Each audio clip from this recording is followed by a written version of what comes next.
Hi, and welcome to Jules Voto's Photo Focus. The focus in this video is going to be on comparing image quality between 35mm black and white film and digital. And I'm going to be referring to my notes during this video, so I hope you don't mind me looking down from time to time. Now, film has gained popularity in recent years, and I just wanted to see how image quality from 35mm film compares to digital. So I set up a test using my fairly simple test, using my standard test scene, which you see behind me. And I loaded a roll of Ilford HP5 Plus in a Nikon F2 with a 60mm 2.8 micro Nikkor D lens. It's the older version of the 60 2.8. Film speed was 400. I used two LED lights to light the scene evenly, and using an incident exposure meter, I came up with an exposure of 5.6 at 1/15 of a second. Okay, so I shot several frames using a sturdy tripod. The distance from the camera to the scene was approximately 10 feet. I then mounted that same lens using the F2Z adapter on my Nikon Z6 set for ISO of 400 and used the exact same exposure, 1/15 at 5.6. Focus was on the left eye of the mannequin.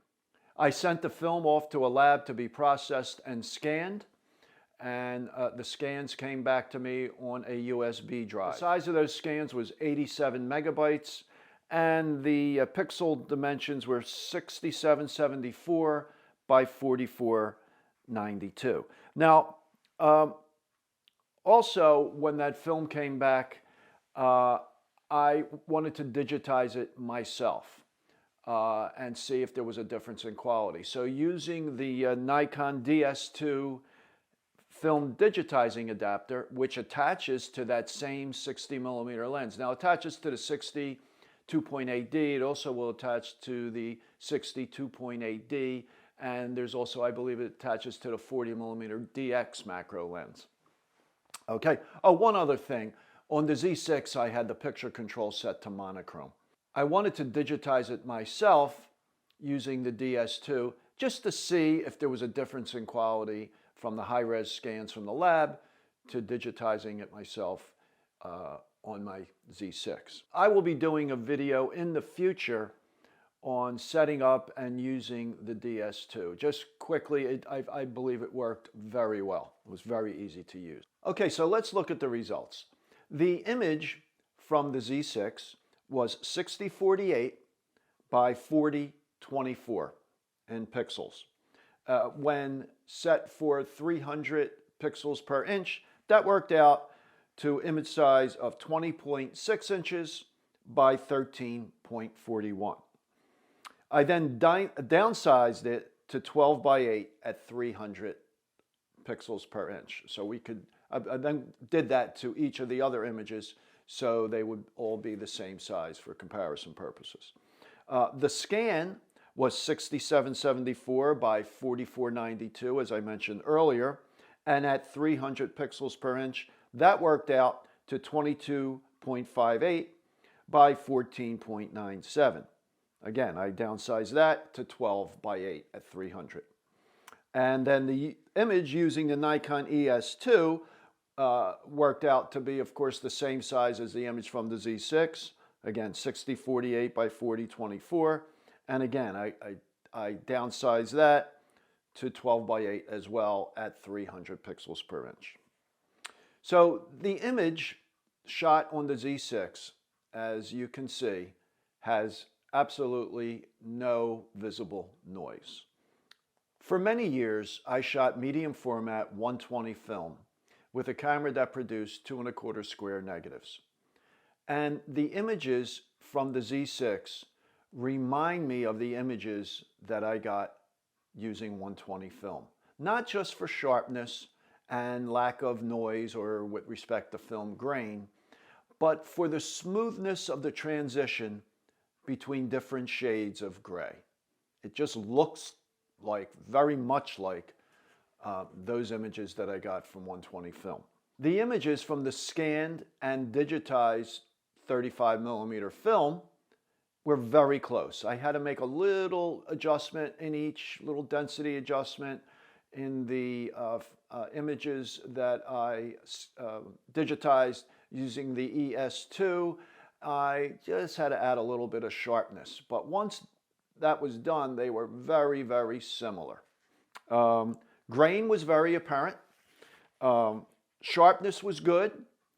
But I think the grain contributed to some of the loss of sharpness on the film images. And that's when viewed at 100%. As expected, when viewed smaller, they appeared sharper, and of course, less grain was visible. Also, I think the film images had more contrast. It was a more gritty image. But I think that can work well for a lot of subjects, photojournalistic type things, maybe pictures of a rock band, pictures in a nightclub, nighttime shots possibly. So there's a lot of areas where I think that grittier look would work very well, maybe better than digital. Of course, with digital, you could always add more noise. You could always add more contrast very easily. So film does give a different look, a totally different look, I would say, from digital. And it's just one more tool in our photographer's toolbox that we could go to. Now, I was shooting 400 speed film. Obviously, if you're shooting 100 speed film, you're going to get less noise. I think I should probably do a comparison between 100 speed on the Z6 and 100 speed film in the future. Also possibly a comparison of actual 2 1/4 square, medium format, black and white, as compared to the Z6. So in conclusion, I prefer the digital image for, again, the lack of noise, that smooth transition, and I just think the overall image quality is better, different. Better, I guess, is a matter of personal opinion.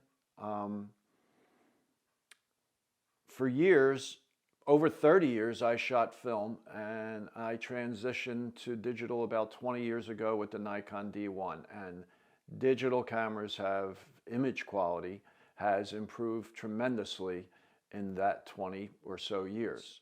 I think it's a great time to be a photographer. Image quality has improved greatly, and we still have the option to do it the old way and go back and shoot film. Now, there is more to a comparison of film versus digital than just image quality. And in my next video, I will be looking at those differences. So I hope you enjoyed this video. If you did, please give it a thumbs up and subscribe to my channel. I'll be publishing a new video every Wednesday morning at 11 a.m. So talk to you then.